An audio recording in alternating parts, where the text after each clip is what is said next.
Bienvenidos. Le damos la bienvenida a la sesión plenaria de Trastornos del Ritmo. Como todos los años, es un desafío tener que superarnos y seguir con los temas candentes de nuestra especialidad y de nuestra área. Y creo que este año lo vamos a lograr. Tenemos un invitado internacional, que es el doctor Joaquín Osca Asensi, del Hospital Universitario La Fe, en Valencia, uno de los médicos que más experiencia tiene en el mundo de Pulse Field Ablation, y ya se estarán preguntando, bueno, ¿qué es esto? Lo voy a dejar a él para que nos comente y nos introduzca en el tema. Estamos enalteciendo esta charla con el panel que el doctor Marcelo Trivi, que es el jefe de Medicina Cardiovascular, el doctor Ignacio Mondragón, que es staff de nuestro grupo de electrofisiología, el doctor Alberto Hiniger, quien no lo conoce, Alberto Hiniger, consultor del servicio. Este año también contamos con una visita especial, que es el doctor Nicolás Martinegui, que es electrofisiólogo del grupo Swiss Medical, y que, si Dios quiere, próximamente vamos a incorporarlo a nuestro grupo de trabajo. Veremos qué nos dice el tiempo.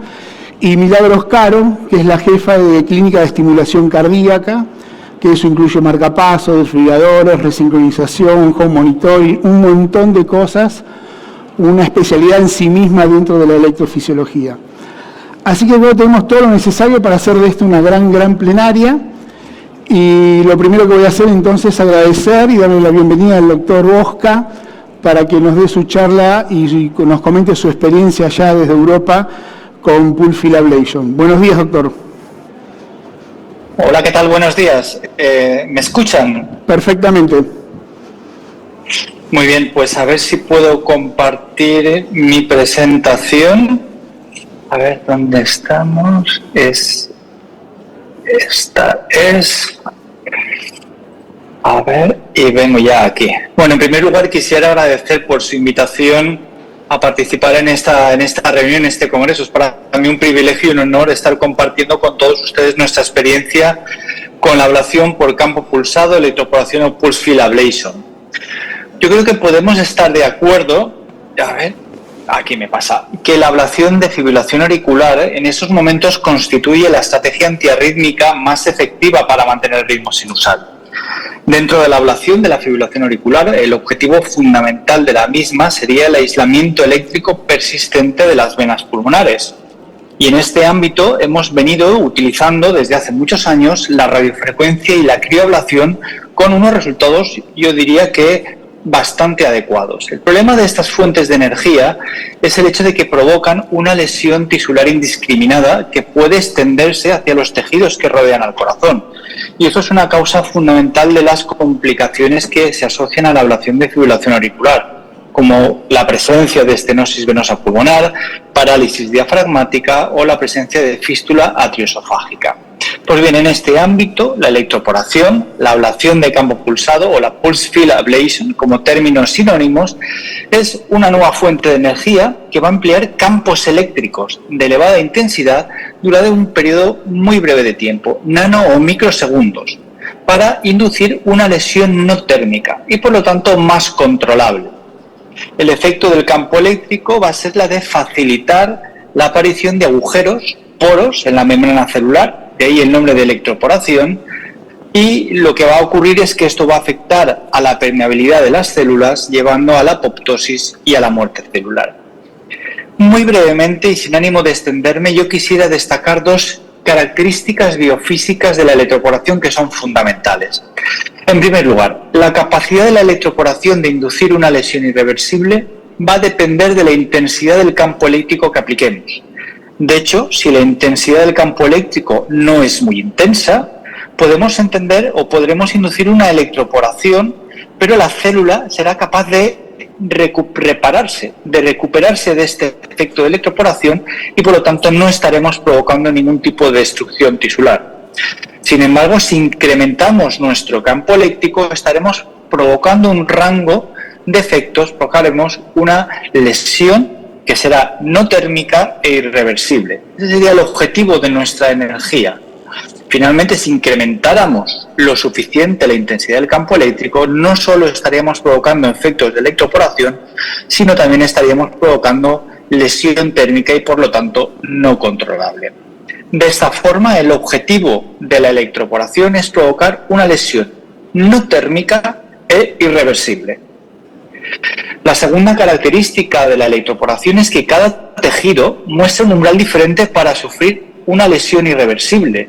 Y aquí, como podemos ver en esta diapositiva, y de forma afortunada, las células miocárdicas son fácilmente afectadas por la electroporación. Y esto nos permite incrementar lo suficiente la intensidad del campo eléctrico para garantizar esta lesión tisular irreversible sin afectar a otras células como las células endoteliales o las células nerviosas, provocando, por ejemplo, una menor afectación esofágica o una menor afectación del nervio frénico. ¿Y qué resultados tenemos publicados con la electroporación? Yo me voy a centrar en los trabajos que han sido presentados en los últimos congresos de la Sociedad Europea de Cardiología, ambos prospectivos y aleatorizados. En el año 2023 se presenta el estudio ADVENT, es un estudio de no inferioridad de la electroporación con el primer sistema disponible para su uso en humanos, como es el FARAPULSE, y se compara en varios centros americanos con energías térmicas, bien fuera radiofrecuencia o bien crioablación. Y como podemos ver en esta diapositiva, desde el punto de vista de la eficacia, se observó que la electroporación en este estudio era no inferior a la ablación térmica. También en este estudio se observó que era no inferior a la ablación térmica cuando se analizaban endpoints de seguridad. Sin embargo, sí se vieron diferencias significativas a favor de la electroporación, ya que los pacientes tratados con Pulse Field Ablation apenas sí mostraban un estrechamiento de las venas pulmonares en el TAC realizado tras la ablación, mientras que aquellos pacientes tratados con energías térmicas mostraron una reducción en el calibre de las venas pulmonares de un 12%.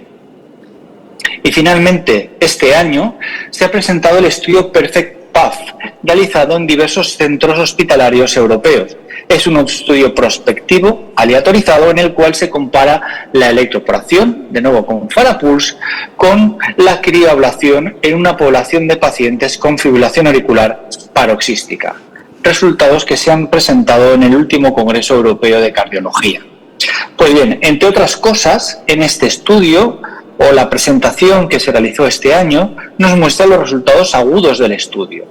El primer dato de este estudio es que en los pacientes incluidos en el mismo, la eficacia de la electroporación, al menos de forma aguda, fue significativamente superior a la de la crioablación.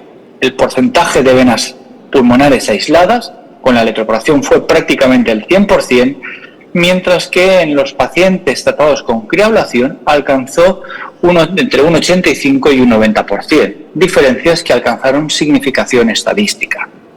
No solo fue más efectiva, sino que fueron procedimientos más eficientes.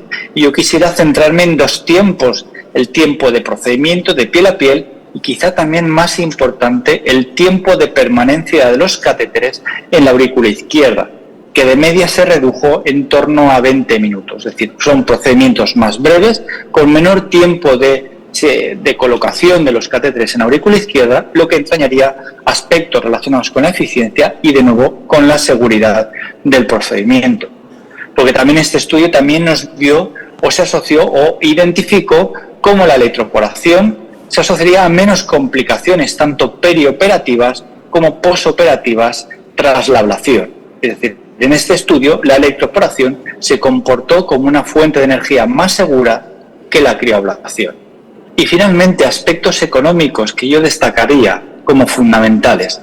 Todas estas reducciones en los tiempos, reducciones en las complicaciones, permitieron ver cómo se producía o la utilización de electroporación en este estudio se asociaba a una reducción significativa en los costes del procedimiento.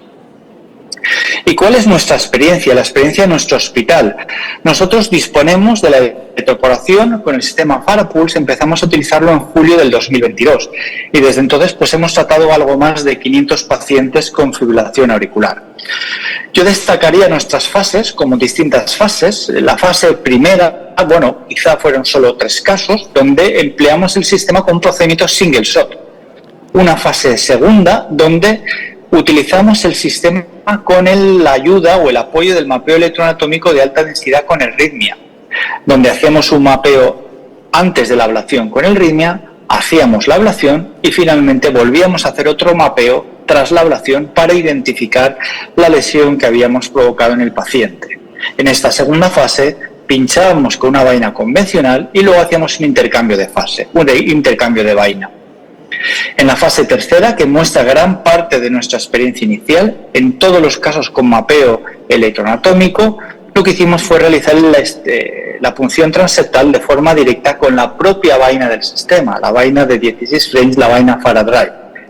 Y finalmente, la fase en la que nos encontramos en el momento actual sería aquella en la que seleccionamos el tipo de procedimiento, es decir, procedimiento single shot basado únicamente en fluoroscopía, por ejemplo, para pacientes con fibrilación auricular paroxística, o bien en el cual utilizamos el sistema junto con mapeo electroanatómico, por ejemplo, pacientes con fibrilación auricular persistente. Pues bien, en total hemos tratado 508 pacientes y de lo que sería el workflow de nuestro procedimiento yo quisiera destacar 3 elementos, creo que muy importantes. En primer lugar, nosotros no disponemos de forma habitual de una prueba de imagen, ni TAC, ni resonancia nuclear magnética, y no por ello hemos dejado de conseguir procedimientos efectivos y seguros, lo cual pues de alguna forma ratificaría que el procedimiento no requiere necesariamente de disponer una prueba de imagen previa. Los accesos vasculares los obtenemos mediante punción ecoguiada y esto nos ha permitido reducir al máximo las complicaciones vasculares. Y en tercer lugar, y de forma muy importante, nuestra experiencia es mayoritariamente con sedación profunda manejada por electrofisiólogos y por enfermeras dedicadas a esta sedación. Empleamos en la gran mayoría de pacientes una sedación a base de fentanilo, midazolam y perfusión de propofol. Otros elementos comunes a los procedimientos son el hecho de realizar solo una punción transeptal, utilizar un catéter Farawave de 31 milímetros y una anticoagulación oral ininterrumpida con perfusión de heparina para alcanzar un tiempo de coagulación cercano a 350 segundos. Este sería el catéter que empleamos, el catéter Farawave. Destacar que tiene 2 configuraciones, una configuración en basket que permitiría una ablación más ostial y una configuración en flor que permitiría una ablación más antral. Destacar que lo que hacemos son 4 aplicaciones en cada una de estas 2 configuraciones y cada 2 aplicaciones realizamos una rotación de unos 30-45 grados. Y el motivo queda muy bien ilustrado en la imagen aquí al fondo de la diapositiva. Aquí tenemos la posición del catéter en flor, realizaríamos 2 aplicaciones en esta posición y luego giramos levemente para conseguir cubrir perfectamente los 360 grados de la desembocadura de la vena pulmonar. Este es nuestro workflow, realizamos aplicaciones por vena, 8 aplicaciones, realizamos aplicaciones adicionales para cubrir la carina y tras la ablación de las venas pulmonares, en los casos que consideramos, hacemos la ablación de la pared posterior y en los casos que lo consideramos menos, pues también hemos realizado ablación del istmo mitral. Y algunos ejemplos. Estas son las características de la población evaluada. Yo quisiera destacar el hecho de que estamos tratando todo tipo de pacientes con fibrilación auricular que acude al laboratorio de electrofisiología. En nuestra serie, pues fíjense, un 7% tenía antecedentes de eventos cerebrovasculares, más de la mitad de los pacientes presentan fibrilación auricular persistente, casi 1 de cada 5 pacientes son procedimientos de reduc y el 22% de los pacientes presentan algún tipo de afectación estructural cardíaca, bien de forma sistólica o bien de forma diastólica, es decir, una población no seleccionada de pacientes. En cuanto a datos de eficacia aguda, pues nuestra serie hemos logrado la ablación de todas las venas pulmonares de todos los pacientes tratados, habitualmente desde el primer disparo en las venas pulmonares. Hemos tratado en 112 pacientes, hemos realizado ablación de la pared posterior, con éxito en todos ellos, y una ablación del istmo mitral posterior entre la vena cava, entre la vena inferior izquierda y el anillo mitral en 20 pacientes, siendo efectivos también en todos los casos. Y en cuanto a los primeros 100 casos, nos dimos cuenta que la ablación podía ser no completamente antral. Y ahora veremos algún ejemplo. Y esto nos hizo realizar o modificar nuestro workflow para incluir aplicaciones a nivel de la carina entre venas pulmonares. Aquí tenemos unos ejemplos. Podemos ver cómo la ablación se seguiría de una ablación suficientemente antral, con una adecuada separación el tejido sano y el tejido ablacionado. Aquí tenemos una visión posterior de la aurícula izquierda, una visión anterior de las venas pulmonares izquierdas y una visión anterior de las venas pulmonares derechas con una adecuada cobertura del antro de las venas pulmonares. Por el contrario, aquí podemos ver cómo, en un caso donde vimos cómo la ablación no era completamente antral, especialmente entre las venas derechas. Y bueno, desde que identificamos esta situación, hemos incorporado de forma sistemática aplicaciones adicionales a nivel de la carina entre las venas pulmonares. Como les comentaba, realizamos ablación de la pared posterior. Aquí tenemos un ejemplo de un paciente con fibrilación auricular persistente en el que identificamos la presencia de zonas de bajo voltaje en la pared posterior y como consecuencia decidimos realizar una ablación de la pared posterior de la aurícula izquierda. Aquí tenemos otro ejemplo de un paciente que vino al laboratorio en fibrilación auricular y cómo durante la ablación de fibrilación auricular el paciente o su ritmo se organizó en un flúter que finalmente se confirmó que era un flúter perimitral en sentido horario. Pues bien, la ablación del istmo mitral, aquí tenemos cómo el paciente a la izquierda de la diapositiva se encontraba en este flúter auricular perimitral, cómo con este disparo logramos revertir la arritmia y pasar a ritmo sinusal. Aquí tendríamos el ejemplo de este mismo paciente donde podemos identificar la zona de tejido ablacionada entre las venas pulmonares izquierdas y el anillo tricúspide, y en la imagen de la derecha tendríamos las marcas de las zonas donde hemos realizado las distintas aplicaciones de electroporación en este paciente. Sin ánimo de ir más lejos, aquí tenemos otro ejemplo de ablación del istmo mitral. ¿Y cuáles son los resultados de seguridad de nuestra serie? Pues bien, yo creo que claramente nos hablan de una gran seguridad esta técnica. Únicamente 5 pacientes describían un dolor torácico leve tras la ablación. Tenemos 3 accidentes isquémicos transitorios, breves y con recuperación completa. En 4 pacientes hemos provocado un derrame pericárdico que ha sido manejado de forma conservadora en todos los casos. No tenemos afortunadamente casos de mortalidad. No hay casos de complicaciones vasculares mayores gracias a esta punción ecoguiada. No tenemos ningún caso de parálisis diafragmática persistente y no tenemos ningún caso de daño esofágico, al menos clínico.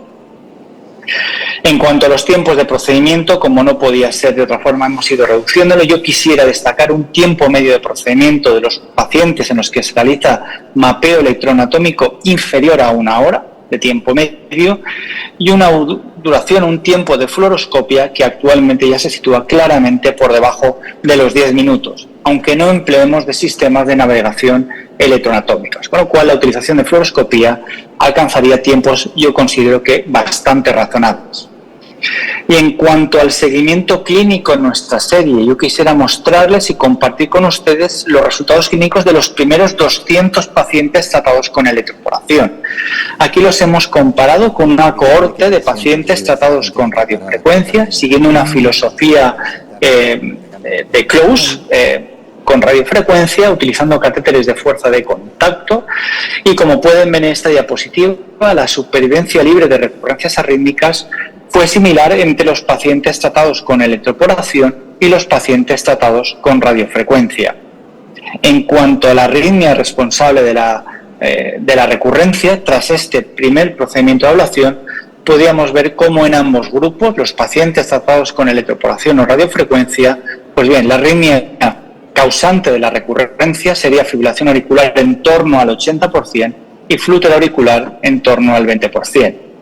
En nuestra serie no hemos observado diferencias significativas a favor de ninguna de las fuentes de energía, ni en el grupo de pacientes con fibrilación auricular paroxística, ni en el grupo de pacientes con fibrilación auricular persistente. También hemos analizado la seguridad de ambos tipos de procedimiento y sí que hemos visto una reducción numérica en la tasa de complicaciones mayores tras la ablación, un 5% de complicaciones mayores en el grupo de radiofrecuencia y de un 2% en el grupo de electroporación, aunque sin alcanzar significación estadística. Y finalmente hemos identificado algunos subgrupos de pacientes donde sí que quizá podría haber diferencias a favor en este caso de la electroporación. El primer subgrupo sería pacientes con insuficiencia cardíaca en los que la electroporación quizá pudiera tener alguna ventaja adicional sobre la radiofrecuencia. O, por ejemplo, los pacientes tratados con electroporación en segundo o terceros procedimientos de ablación de fibrilación auricular. Los pacientes de REDUT tratados con electroporación presentarían una menor tasa de recurrencias eléctricas en comparación con los pacientes tratados con electroporación, con radiofrecuencia. Por lo tanto, sí identificamos algunos subgrupos de pacientes que, al menos en nuestra experiencia, podrían funcionar mejor con la electroporación. Por lo tanto, y sin ánimo de prolongarle ya más, quisiera destacar que la electroporación está llamada a ser una revolución en la ablación de fibrilación auricular, ya que con una tecnología nos permitiría combinar seguridad, eficacia y eficiencia. Quisiera destacar que los primeros resultados con Farapulse, como primer catéter disponible para su uso en humanos que emplea la electroporación, nos mostraría una eficacia aguda cercana al 100%, sin aquellas complicaciones específicas propias de la ablación de la fibrilación auricular. Destacar que la ablación lograda con este sistema es amplia y antral, con bordes bien definidos entre el tejido ablacionado y el tejido sano, y destacar que el sistema es versátil. Podemos emplear un procedimiento rápido y sencillo, single shot, basado únicamente en fluoroscopía, o bien combinarlo con un sistema de navegación electroanatómico, incluso abordando otros sustratos más allá de venas pulmonares, como sería la ablación de la pared posterior o del istmo mitral. Señalar que también que los primeros estudios comparativos publicados y aleatorizados nos muestran resultados con una eficacia al menos similar a la de otras técnicas, mejorando su seguridad y su eficiencia. Y finalmente, pues se prevé en los próximos años su uso prioritario en la ablación de la fibrilación auricular. Nada más que añadir y muchísimas gracias por su atención.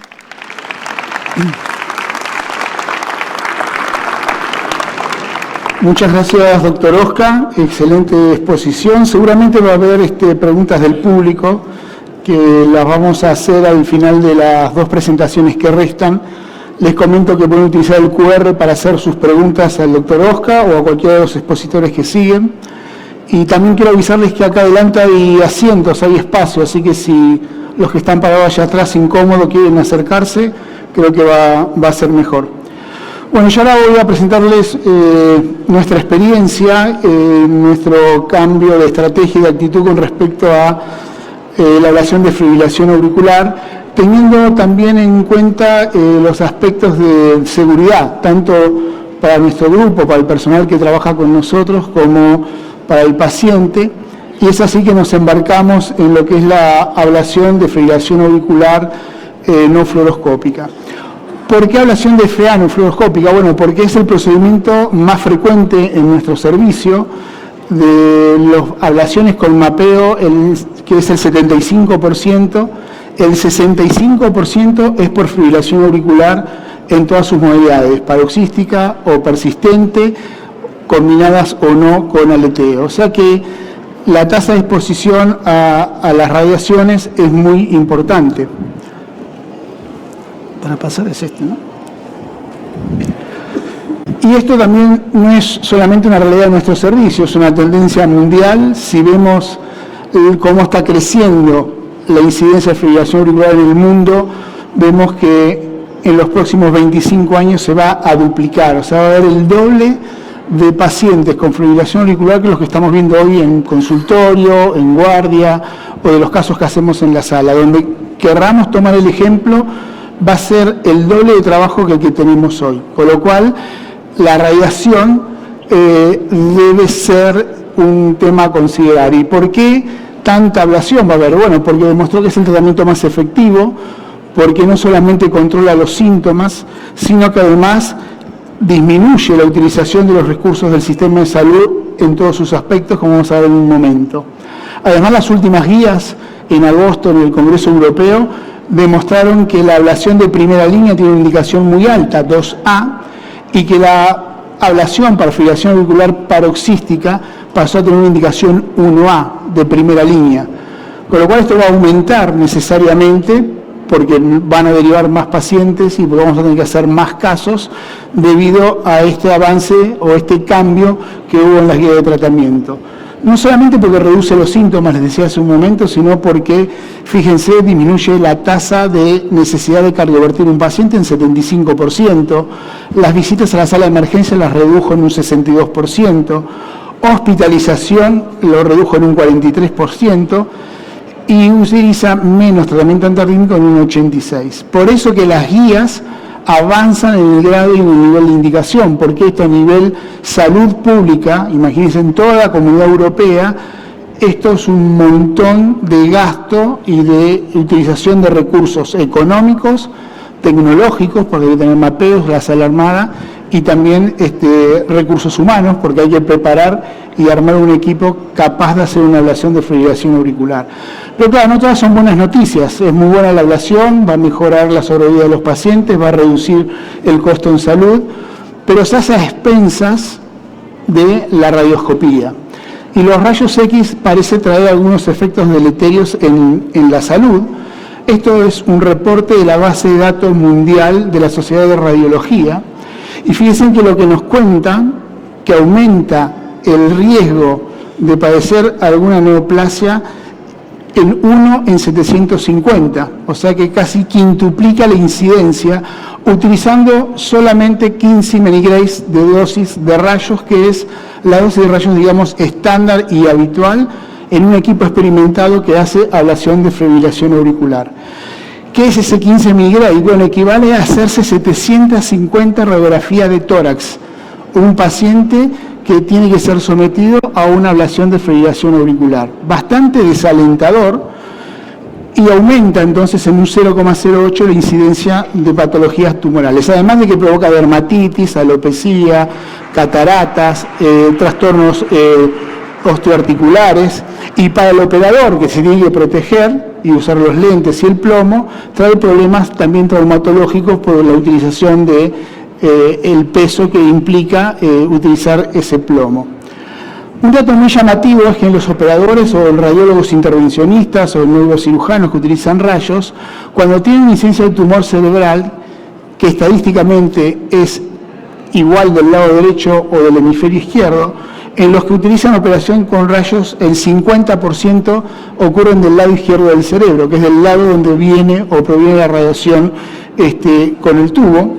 Y es por eso que una nueva era se ha propuesto para la utilización de la ablación sin radioscopía, gracias al advenimiento de los sistemas de mapeo electroanatómicos o no fluoroscópico, como también se lo llamaba como sinónimo, pero no se está utilizando tanto como no fluoroscópico. Fíjense que en los resultados, también en una base europea, hay una disminución en el tiempo de rayos y en el tiempo de radioscopía, sin disminuir la tasa de eficacia en sus resultados.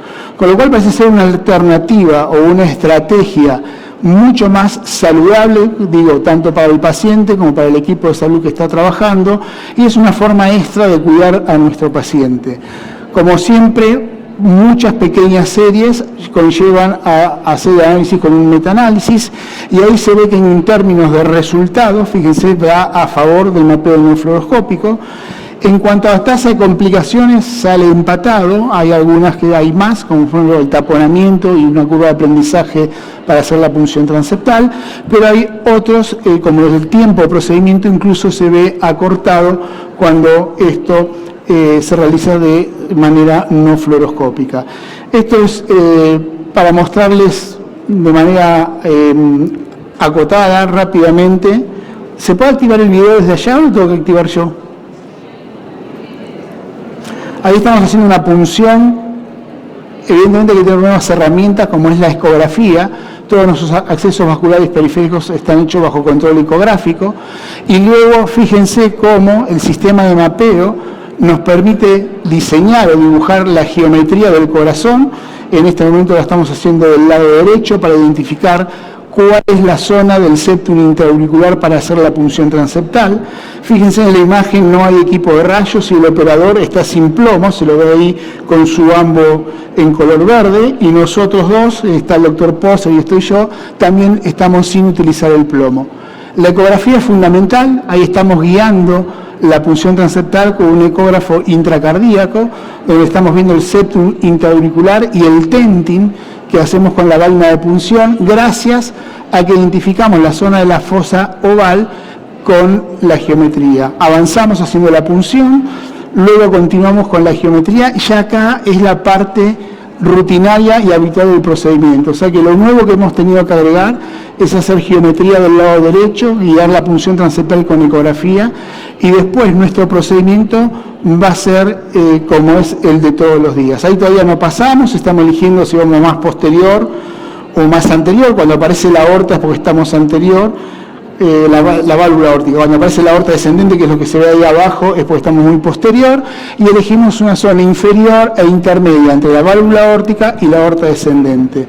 Cuando estamos en buena posición, tenemos buen tenting, lo que van a ver ahora es el pasaje, siempre guiado por ecografía. Es la única imagen que utilizamos para hacer esta parte, que digamos que es la más crítica en cuanto que ahí acabamos de pasar, que pueden aparecer las complicaciones, y diría que el 90% de los derrames pericárdico o taponamiento es cuando hay una complicación en la punción transeptal. O sea que una vez subsanado este escollo, ya estamos en condiciones. Ahí se ve la vaina, que es una vaina no fluoroscópica o vaina magnética, que nos permite ver durante todo el procedimiento la posición y localización de la misma.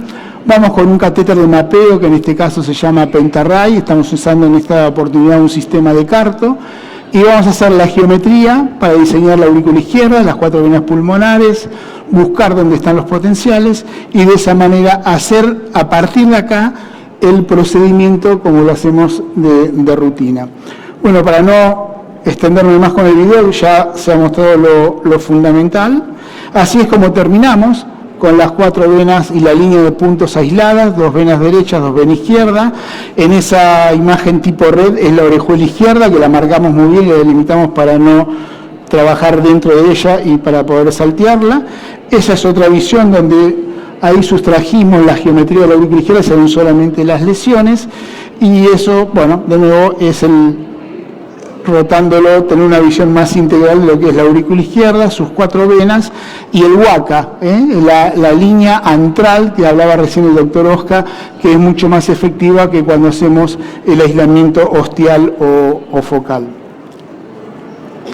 Creo entonces que en conclusión es un aspecto, digamos, si no es estrictamente médico en cuanto a resultados y cuidado del paciente, creo que es importante poder ofrecer de nuestro servicio una ablación sana y segura, sin resignar las tasas de eficacia, que el mapeo no fluoroscópico debería ser el patrón de oro para todos los procedimientos en electrofisiología. El problema es qué pasa con las nuevas tecnologías y no tan nuevas como el criobalón y lo que acabamos de escuchar de Pulse Field Ablation. Me gustaría conversar con el doctor Oscar cuál es su opinión o su perspectiva en esto, y que en mi entender las nuevas tecnologías deberían desarrollar el aspecto que le falta, que es cómo integrarlo a un mapeo no fluoroscópico, haciendo catéteres magnéticos y detectables por los sistemas magnéticos. Bueno, eso es lo que tenía para contar, y ya agradezco su atención.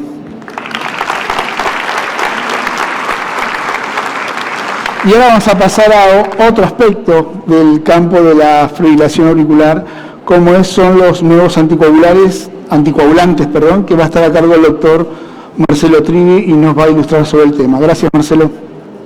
Y gracias a ustedes por estar acá.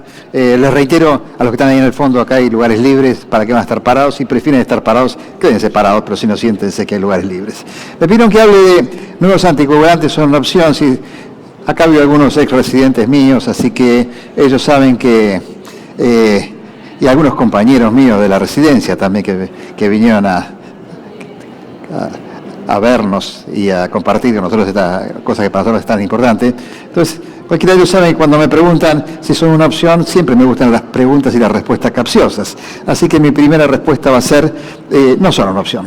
Se acabó la discusión, podemos hablar de otra cosa, sigamos con la ablación de la Pulse Field Ablation y hablar de cosas que por ahí son más importantes, porque los nuevos anticoagulantes no son una opción. ¿Por qué no son una opción? Bueno, como diría Arjona, el problema que no es problema. Anticoagulación para todos y todas, salvo excepciones. Esto es lo que dicen las últimas guías. Se acabó la discusión de a qué paciente tenemos que anticoagular. Lo tenemos que anticoagular a casi todos. Ya veremos por qué. Los NOACs son recomendados por todas las guías por encima de los antivitamina K. No conozco ninguna guía en el mundo que diga primero los antivitamina K o en pie de igualdad. Todos prefieren los NOACs, que no son más NOACs, porque son DOACs, porque no son más nuevos. Ya tienen unos cuantos años en la práctica clínica, todos ustedes los usan, todos ustedes los recetan. Así que los nuevos van a ser probablemente los inhibidores del factor 11 activado, que vamos a hablar un poquito de esto, pero realmente creo que ya no hay ningún tipo de discusión de que los pacientes con fibrilación auricular tienen que recibir anticoagulación y tienen que recibir anticoagulación con anticoagulantes directos, salvo excepciones. ¿Qué dicen las últimas guías? Esto fue presentado en el último Congreso Europeo de hace un mes, creo, Congreso Europeo de Cardiología, presentaron las nuevas guías de fibrilación auricular y le cambiaron, una vez que aprendimos el CHADVAS, cambiaron el CHADVAS. Ahora no es más CHADVAS, ahora es CHADVAS.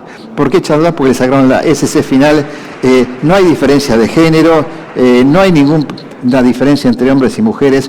¿Por qué se hizo esto? Por dos razones. Primero, porque era confuso para los clínicos sacar el puntaje cambiando hombres y mujeres. Y también dice las guías, y bueno, porque ya se confunde un poquito hombres y mujeres, así que vamos a hacer la cosa más simple. Pongámosle a todos igual y saquemos esta diferencia de género que no tenía mucho sentido.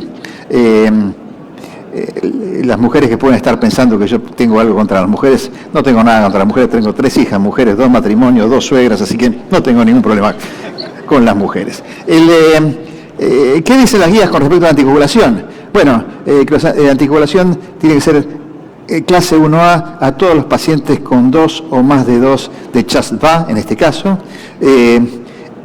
como clase 1A, y que tiene que ser optativo como clase 2A. Para todos nosotros, clase 2A es lo mismo que clase 1A, o sea que en la práctica te dicen, a todos los pacientes con riesgo embólico hay que anticoagularlos, y los que tienen más o menos también hay que anticoagularlos.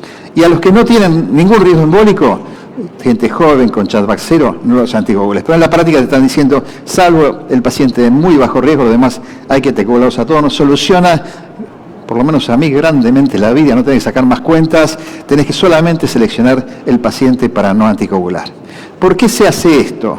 Bueno, porque hay un montón de estudios randomizados. Acá está en este gráfico, me pareció muy lindo, en globos de colores. A la izquierda están los estudios tradicionales, a la derecha los estudios más modernos. Pero a raíz de todos estos estudios, uno podría decir que los DOACs, con respecto a los antivitamina K, reducen la mortalidad, reducen la hemorragia mayor. Acá tienen los distintos, esto sacado de todos los estudios randomizados. Como pueden ver, siempre la Apixaban está un poquito más bajo en hemorragias y el rivaroxaban está un poquito más alto en hemorragias. Por eso nuestros residentes ni piensan, ellos usan todos Apixaban, no hay manera de convencerlos de que pueden usar otros. Bueno, me parece que no hay ninguna referencia en las guías de que hay un anticoagulante mejor que el otro, a pesar que claramente la Apixaban se está posicionando como el anticoagulante de elección en pacientes más frágiles, más añosos, con peor función renal, y los anticoagulantes de una toma diaria, como el rivaroxaban o el ledoxaban, en pacientes más jóvenes con un poco de menor riesgo. El ledoxaban es una droga que recién aparece en Argentina, pero es interesante, pues es muy parecido a la Apixaban con una toma diaria. Pero obviamente, como es el más nuevo, hay menos experiencia y todavía no estamos muy acostumbrados a usarlo. Esto tiene que ver con hemorragia intracraniana. Fíjense, nuevamente el rivaroxaban se separa un poquitito, es decir, el precio de una toma diaria parece ser un poquito más de hemorragia. Ninguno de ellos reduce la hemorragia digestiva, que es la hemorragia más frecuente en estos pacientes. Entonces, si paciente tiene hemorragia digestiva, por ahí no sirve demasiado cambiarle el DOAC o pasarlo a antivitamina K. En el mundo real los resultados, fíjense que son muy parecidos a los estudios randomizados. Fíjense que acá no está el edoxaban, justamente porque al ser el más nuevo y tener menos datos no ha mostrado todavía resultados demasiado comparativos. Y estos son es un clásico esquema comparando unos y otros en cuanto a distintas dosis y protección antiembólica por un lado y hemorragias por el otro, y ustedes ven más o menos que todos están parecidos. Por eso las guías no recomiendan un anticoagulante por encima de otro. Esto es una cosa moderna, por lo menos para mí. por ahí los más jóvenes ya lo aprendieron en la facultad. Nosotros aprendimos otra cascada de la coagulación, venían bien separadas las dos ramas y se juntaban en una media. Ahora es medio una ensalada de cosas, pero se siguen distinguiendo la vía extrínseca y la vía intrínseca. ¿Y por qué tiene importancia esto? Porque la vía extrínseca ahora entendemos que está relacionada con la hemostasia y la vía intrínseca está relacionada con la trombosis. Ustedes miran, ¿para qué diferenciar estas dos cosas? Bueno, porque justamente los inhibidores del factor 11 actúan más sobre la trombosis, porque están un poquito más arriba en esta cascada de la coagulación. Fíjese que los inhibidores del factor 10 están cuando ya confluyen las dos vías, entonces por eso actúan tanto sobre la trombosis y sobre la hemostasia. La idea es que mientras más alto esté en la vía intrínseca, más probablemente actúe sobre la trombosis y menos sobre la hemostasia, con lo cual reduciría el efecto, digamos, el daño tromboembólico sin afectar tanto la hemostasia, que es lo que grafica este gráfico, que creo que es bastante clásico, ¿no? Los inhibidores del factor 11, poco efecto sobre la hemostasia, mucho efecto sobre la trombosis. Tenemos la solución ideal. Cuando presento esto, los más viejos recordarán cuando se presentó el TPA, donde era la bala mágica que iba a producir reducción de la trombo sin aumentar las hemorragias. No funcionó así.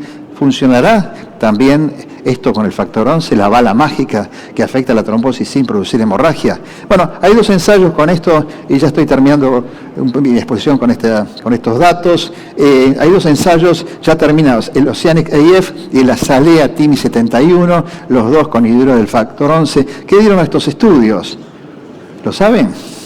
El Oceanic tuvo que ser suspendido porque el Comité de Monitorización de Datos mostró un triple o 4 veces más eventos embólicos en el grupo con Asundexian que con el grupo Apixaban.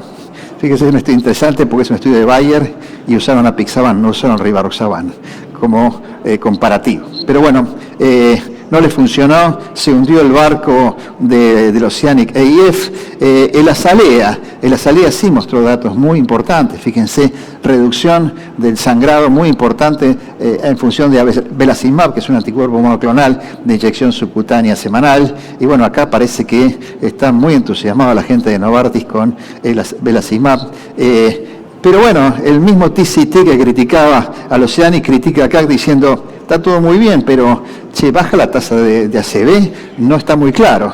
Y vamos más allá, David Capodano dice, aún el jugo de frutas te reduce el sangrado comparado con un anticoagulante, pero el tema es demostrar que también reduce la trombosis. Hay dos ensayos en curso, nosotros en el cardiovascular estamos involucrados en los dos, en el Librexia IF y el LILAC TIM 76, los dos están tratando de mostrar y tendremos seguramente el año que viene o los otros resultados finales. Nuestros datos en el ICVA, esto del Servicio de Hematología, que me cedió hace un tiempo María Esther Alcancera y su grupo, mostrando que el principal evento, estos son todos antivitamina K, el principal evento en estos pacientes no es la embolia, sino la hemorragia y fundamentalmente la hemorragia digestiva. Estos son datos nuestros, así usamos en forma ambulatoria en el instituto sobre 2.700 pacientes los anticoagulantes directos de los antivitamina K. Como verán, un tercio usamos Apixaban, un tercio usamos Rivaroxaban y un tercio usamos el resto, lo dividimos por tercio, me pareció una cosa novedosa, lo presentamos el año pasado en el Congreso SAC 2022. El uso de los anticoagulantes no fue una cosa caprichosa, pacientes más ancianos con peor función renal usaron más Apixaban o más antivitamina K y los otros, los más jóvenes con mejor función renal, usaron más Rivaroxaban, que fueron nuestros dos preferidos. Pero para terminar un poco, en las últimas guías citan este trabajo que me parece muy importante. El manejo integral de la fibrilación auricular es lo que queremos hacer nosotros a través de la clínica de fibrilación auricular, es tomar una cosa integral de los pacientes, no solamente mirarlo del punto de la anticoagulación, el punto de qué tipo de ablación, sino un grupo multidisciplinario que incluye cardiólogos, incluye personal de salud, no cardiólogos, internistas, etcétera, hematólogos, tratar de que el paciente que tiene una entidad que no es una arritmia, sino es un paciente con arritmia, tratar de integrarlo en una visión global. Por eso las guías cambiaron, la visión americana del SOS al CARE, que es la visión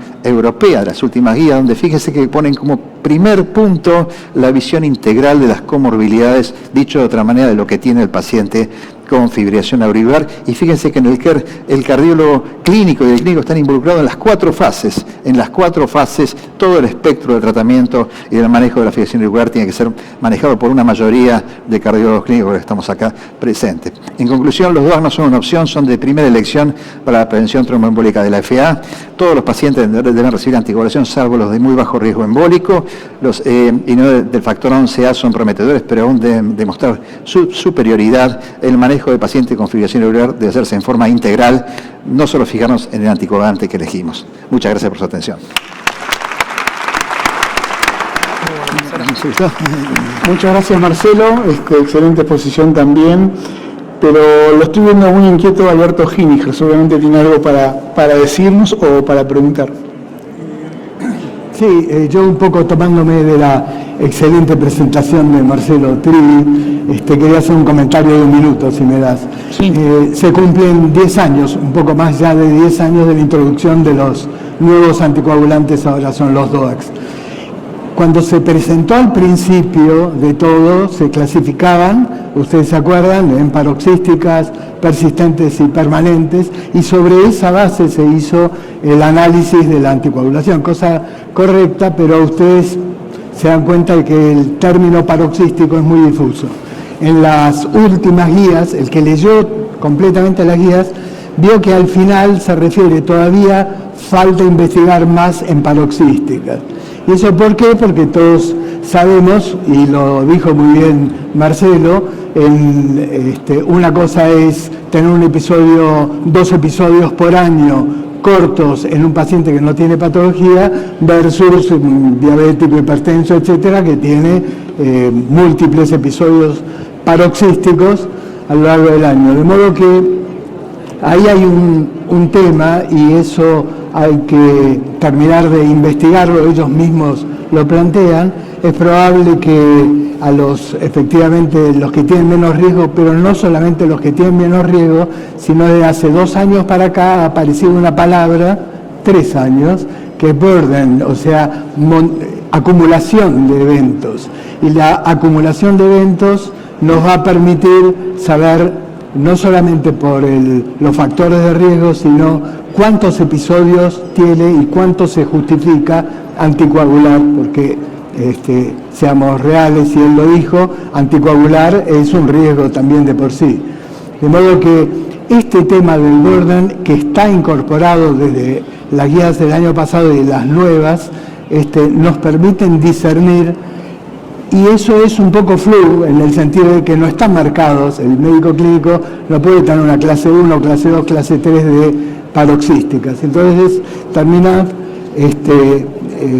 médicos de la experiencia de Marcelo, con muchos años de ver fibrilaciones auriculares que se han desencadenado en muchas oportunidades versus otras que aparecen muy de vez en cuando, y decidir la anticoagulación. Quiero terminar diciendo, el tema de la anticoagulación en fibrilación auricular paroxística, que todavía no se termina de analizar, tiene mucho que ver con la estrategia y la sabiduría y la experiencia de médicos como él, que disciernen a quién hay que anticoagular de los paroxísticos versus a quienes, a pesar de tener una fibrilación auricular delante en el electrocardiograma, sin embargo no lo van a anticoagular.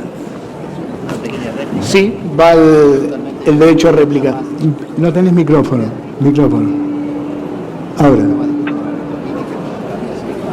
No se escucha. No, no se escucha. ¿Tenemos problema con el sonido con el doctor Trivi? A ver. Hola. No. ¿Me das audio? Bueno, lo digo así, ahí está. Digo, jamás yo discuto con Alberto Giniger, él me enseñó lo que es una arritmia, así que yo jamás voy a discutir. Él tiene mucho más experiencia que yo, porque tiene mucho más años que yo en la fibrilación auricular, no se les queda claro, pero sí, yo me parece, estoy totalmente de acuerdo, Alberto, y ya le digo, yo jamás discrepo con él. Solamente un mensaje: si no le vas a dar anticoagulante, no le des aspirina. Eso lo dicen también todas las guías, porque el riesgo de sangrado es el mismo con los anticoagulantes directos que con la aspirina, y el beneficio es 0. Entonces, el decir, bueno, no lo voy a anticoagular, le paso aspirina, no es una opción. No lo quieres anticoagular, no le des nada, pero aspirina no. Doctor Ignacio Mondragón, ¿tendrá alguna duda, pregunta o consulta? Sí, Sí, yo quería aprovechar la experiencia del doctor Oscar en lo que es esta nueva forma de ablación que es Pulse Field Ablation, y con todo el ánimo de invitarlo a la discusión, me gustaría a ver si le pongo incómodo con el tema de la seguridad. ¿Por qué yo como operador debería adoptar la Pulse Field Ablation si en términos de seguridad la ablación termal hoy por hoy, según los registros internacionales, tiene una tasa de, por ejemplo, de fístula atriosofágica muy baja, menor al 0,5%? ¿Por qué la tasa de estenosis de la vena pulmonar que requiere una angioplastia es muy baja?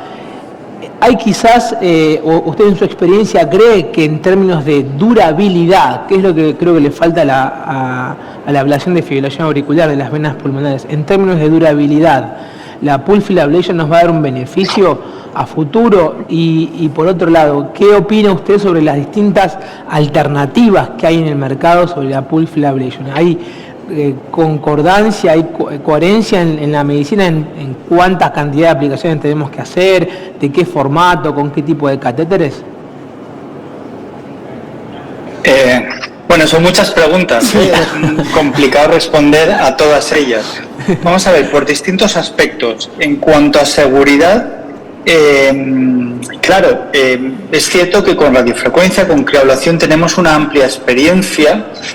Y usted comentaba acerca de la incidencia baja, por ejemplo, de fístulas atriosofágicas. Pero bueno, por baja que sea la incidencia, estamos hablando de 5 pacientes de cada 1000 tratados, quizá algo menos. El problema es que la gran mayoría de estas fístulas, por ejemplo, son mortales. Nosotros, en el Registro Nacional de Ablación de la Sociedad Española de Cardiología, siempre contamos con al menos 2-3 pacientes que han sufrido una fístula atriosofágica. La mayoría de los casos esto implica casi una sentencia de muerte o desde luego de estar en una situación realmente muy comprometida de riesgo vital. No a ese nivel, pero parálisis diafragmática sigue habiendo con crioablación. En fin, una serie de complicaciones inherentes del empleo de la energía térmica que podemos decir ya con la suficiente fiabilidad que han desaparecido con la electroporación. La electroporación sí que ha añadido algún elemento de seguridad que hasta ahora no contemplábamos, como en el aspecto de la hemólisis, pero parece que la hemólisis estaría restringido a una ablación realmente excesiva, la utilización de estas herramientas empleando un número de disparos muy superior a lo recomendado. Y en cualquier caso sería un evento raro y que rara vez entraña un riesgo vital para el paciente. Por lo tanto, yo creo que ya tenemos herramientas o número suficiente para decir que podríamos estar trabajando con una herramienta que es más segura, al menos desde el punto de vista de las principales complicaciones de la ablación de fibrilación auricular. En segundo aspecto, tenemos ya otras herramientas de electroporación. El Farapulse fue el primer sistema. Tenemos también el Pulse EF de Medtronic, tenemos el Affera, tenemos también el VariPulse de Johnson & Johnson. Están comenzando, estamos empezando a tener experiencia con estos nuevos catéteres. Aquí lo que es clave es que cada catéter, la electroporación es una fuente de energía algo compleja y cada catéter exige su propia no solo la propia forma de entregar la energía, sino la secuencia adecuada para conseguir los objetivos de ablación y de durabilidad del aislamiento eléctrico de venas pulmonares. Lo que es válido para un catéter no es válido para otro catéter. Y cada catéter tiene que demostrar, mediante un ámbito experimental, cuál es la secuencia idónea de aplicaciones para conseguir nuestro objetivo, que es ese aislamiento permanente de las venas pulmonares. Perfecto. Bueno, Nicolás. Quería... Otra vez con el doctor Martinelli, necesita sonido. Hola, sí. Bueno, quería aprovechar la experiencia del doctor Oscar, la verdad que gracias por la presentación. Con respecto puntualmente a lo que nombró de hemólisis, hace poco escuchaba al doctor Natale que ellos utilizaban como forma profiláctica una infusión de volumen, de gran volumen, en el poco tiempo que dura el procedimiento, para disminuir la posibilidad de insuficiencia renal asociada a esta hemólisis. La pregunta es que veo su experiencia, hay menos, o sea, les fue mejor con los pacientes con insuficiencia cardíaca. Por lo cual, ¿cómo se maneja en un servicio justamente con estos pacientes y el volumen? A ver, dos cosas. Los casos que se han reportado de hemólisis, sobre todo aquellos casos que han exigido que han acabado en diálisis por una insuficiencia renal aguda, han sido primero casos muy aislados y con un número de aplicaciones muy elevado. Por encima de 120, 130, creo recordar que un caso eran 167 o 160 y tantas aplicaciones. Entonces, nosotros siempre hemos sido bastante cautos a la hora de realizar aplicaciones. Es decir, en nuestra serie, los pacientes con insuficiencia cardíaca, muchos de ellos hacemos un procedimiento complementario a la ablación de venas pulmonares, es decir, muchas veces hacemos ablación de pared posterior, o en su gran mayoría hacemos ablación de pared posterior, puesto que suelen tener fibrilación auricular persistente, pero estamos en un rango de número de aplicaciones en torno a 50, 70 aplicaciones. Nunca hemos identificado ningún problema de hemólisis mínimamente significativa, y la utilización de fluidos durante esos procedimientos pues es el adecuado o el que entendemos como adecuado para un paciente con insuficiencia cardíaca. Muy pocas veces quiero recordar que hemos realizado un procedimiento más complejo con ablación del istmo mitral, además de la ablación de la pared posterior, y lo que hemos tratado es de administrar fluidos, pero a lo largo de las 24 horas periprocedimiento, es decir, administramos fluidos durante el procedimiento, pero prolongamos la administración de fluidoterapia en las primeras 24 horas tras el procedimiento de ablación, para no sobrecargar al paciente con insuficiencia cardíaca. Pero ya les digo que esto es algo verdaderamente excepcional, al menos en nuestra experiencia. Gracias. ¿Milagros? Bueno, yo quiero hacer un comentario sobre tu charla y una pregunta del doctor Trivi. El comentario sobre tu charla me parece súper importante y un gran avance poder realizar procedimientos de electrofisiología sin rayos, no solo por la seguridad del paciente, sino por la seguridad nuestra, y como mujer me ha tocado tener que alejarme de la sala durante los embarazos, con lo cual creo que esta posibilidad, cada vez somos más mujeres en electrofisiología, hay muchas enfermeras, muchas técnicas, y tener la posibilidad de no tener que alejarse de la sala en estas situaciones me parece que es bastante alentador.